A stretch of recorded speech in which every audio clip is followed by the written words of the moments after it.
Well, didn't you hear the ambulance? Ambulance?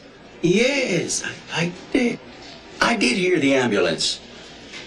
Yeah, I'm afraid one of them got pretty banged up. I had to defend myself, didn't I? Mason, it's absolutely amazing that you're not more hurt than you are.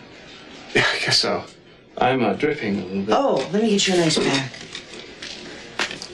So where's Kelly now?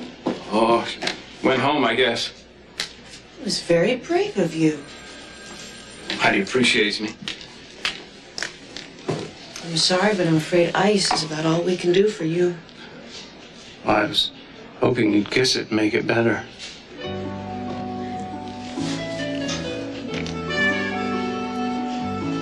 There. My lip a little swollen, too? No. It hurts. Does it?